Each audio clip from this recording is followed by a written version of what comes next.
আচ্ছা, আপনাদের সঙ্গে কখনো কি এমন হয়েছে একটা খাবার আপনার খুবই অপছন্দের ছিল কিন্তু হঠাৎ করেই সেই খাবারটা আপনার খুবই পছন্দের হয়ে যায়? আমার সাথে কিন্তু এমনটা হয়েছে। এই যে ঝিঙে তরকারিটা আমি একদমই খেতাম না, মানে খেয়েও দেখিনি কখনো যে এই জিনিসটার স্বাদ কেমন। বিয়ের আগে একবারও খাওয়া হয়নি, তবে বিয়ের পর একদিন যখন শাশুড়ি রান্না করলো তখন আমি ভাবলাম যে খাবো কি খাবো না।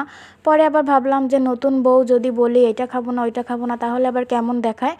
তো চিংড়ি মাছ দিয়ে রান্না করেছিল ওই দিন, আমার এখনও মনে আছে। তো এত বেশি মজা হয়েছিল, তারপর থেকেই এই তরকারিটা তো আমার পছন্দের তালিকায় পড়ে গেছে। এখন আমার খুবই ভালো লাগে, আর বিশেষ করে চিংড়ি মাছ দিয়ে ঝিঙে তরকারি রান্না করলে অনেক বেশি মজা হয়। তো যাই হোক, আজকে একদম ওইভাবেই হচ্ছে চিংড়ি মাছ দিয়ে ঝিঙের তরকারি রান্না করব। আর এই তো কিছু আলুও দিয়ে দিব, তরকারির মধ্যে আলু না দিলে আমার একদমই ভালো লাগে না।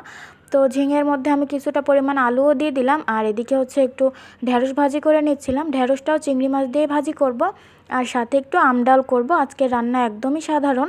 তো এই তো এদিকে কিন্তু আমি কড়াইতে পরিমাণ মতো একটু তেল দিয়ে পেঁয়াজ ভেজে নিছি। দেন এখানে পরিমাণ মতো মশলা, যেমন ঝালের গুঁড়ি, তারপরে হচ্ছে মানে হলুদ লবণ, যে প্রয়োজনীয় মশলাগুলো লাগে, আদা রসুন বাটা, সব কিছু একটু একটু দিয়ে আমি হচ্ছে কিছু চিংড়ি মাছ দিয়ে দিলাম, যেহেতু চিংড়ি মাছ দিয়ে রান্না করব। আর এই তরকারিটা আমার কাছে চিংড়ি মাছ দিয়ে রান্না করলেই বেশি ভালো লাগে।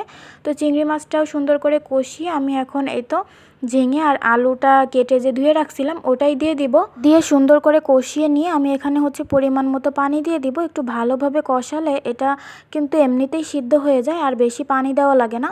তো আমি ঢাকনা দিয়ে ঢেকে বেশ কিছুক্ষণ হচ্ছে ভালোভাবে কষিয়ে নিছি। এখন পরিমাণ মতো পানি দিয়ে দিব। তো পরিমাণ মতো পানি দিয়ে ভালোভাবে নেড়েচেড়ে আমি আবারও ঢেকে দিব, বেশ কিছুক্ষণের মধ্যেই হয়ে যাব। আর সাথে হচ্ছে আমি একটু আমডাল করব। তো আমডালের জন্য আমটাকেও সুন্দর করে কেটে নিছি। তো এদিকে ডালটাকে সিদ্ধ বসিয়ে দিলাম। আর এই তো আমডালের সিজনে কিন্তু আমডাল খেতে অনেক বেশি মজা হয়। আর তরকারিটা কিন্তু আমি নামিয়ে ফেলছি, কালারটা এত সুন্দর হয়েছে আর খেতেও অনেক বেশি মজা হয়। তো তরকারি শেষে আমি একটু ভাজা জিরার গুঁড়া ছড়িয়ে দিচ্ছিলাম। ভাজা জিরার গুঁড়া দিলে আরও বেশি স্মেল আসে, সুন্দর লাগে। তো যাই হোক, এই তো ঢেঁড়স ভাজির মধ্যেও আমি একটু ভাজা জিরার গুঁড়া দিয়ে দিলাম। আর ডালটা তো একদমই সিদ্ধ হয়ে গেছে, ডালটাকে এখন একটু ঘোটানাটা করে দিলাম।